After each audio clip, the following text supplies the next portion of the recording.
172 miles away from the nearest international airport and 178 miles away from any Air Force testing range, Shag Harbour, Nova Scotia is an unlikely location for sightings of unidentified spacecraft. But UFO investigator Chris Stiles has come to this tiny outpost on the eastern edge of North America because of stories his grandfather told him about one strange October night in 1967. Stiles has uncovered an extraordinary paper trail of evidence, confirming that something anomalous, something very unconventional, crashed into the Atlantic off the coast of Shag Harbour, just as his grandfather had always described. He told me about a 60-foot disc with 4 bright white lights that had hovered for a time in the air, tilted at a 45-degree angle, and slid down and hit the water surface with a loud noise. Nearly 30 years after the crash, Stiles has discovered that there were many other eyewitnesses who still remember the crash like it was yesterday. We thought it was a plane crash. The way it turned out was, we don't know what it was. Laurie Wickens is a local fisherman, born and raised around Shag Harbour. He was driving at night with several friends when he spotted the strange craft. We just come over that hill and we was driving towards Woods Harbour and we see lights. We thought it was an airplane that was coming on and going off, 4 in sequence. 1 would come on, and 2, and 3, and 4, then they'd all be out for a few seconds, then it'd start over. Wickens and his friends saw the object crash into the harbour. They called the RCMP, who responded to the impact site. At that time, there was a single light, maybe a half-mile offshore, quite visible, but it was really dark. I was left on shore to keep an eye on the light and to watch where, if anything happened to it, and briefly interview the witnesses as I was doing it. Within 5 minutes, 7 minutes, the light extinguished. The RCMP alerted the Coast Guard, and until they arrived, local fishermen scoured Shag Harbour looking for survivors of what was thought to be a light plane crash. Captain Lawrence Smith was among the first to reach the impact site. All I saw was some heavy yellow foam floating on the water.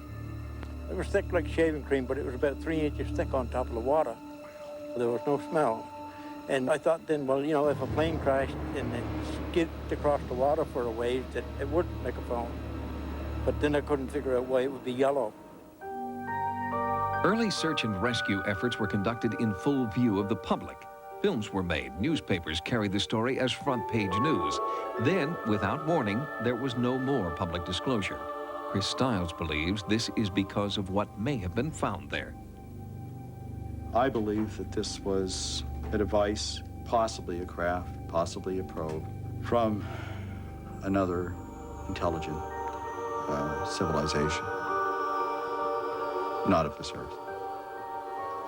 Stiles has reached this conclusion after examining hundreds of documents obtained through the Canadian version of the U.S. Freedom of Information Act.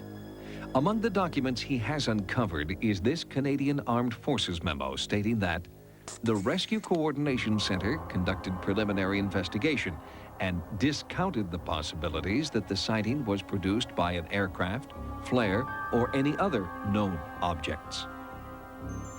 There were a number of related sightings that night.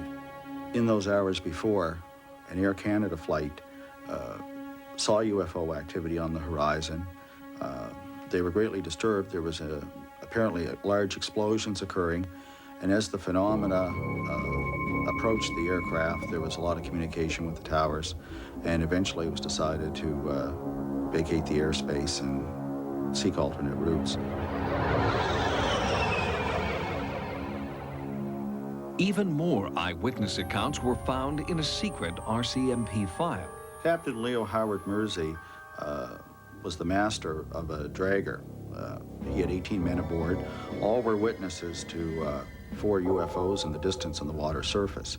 They had radar returns, and after observing them for 2 hours, one of them became airborne and arced in the sky southwest toward the Shag Harbour area, which was 175 miles away. As a public search for the craft began in Shag Harbour, behind the scenes, many people have come, including locals, to tell a story that while this operation was going on in Shag Harbour, there was another operation up the coast about 25 miles away off of Government Point. In 1967, Government Point was the site of a super-secret military base.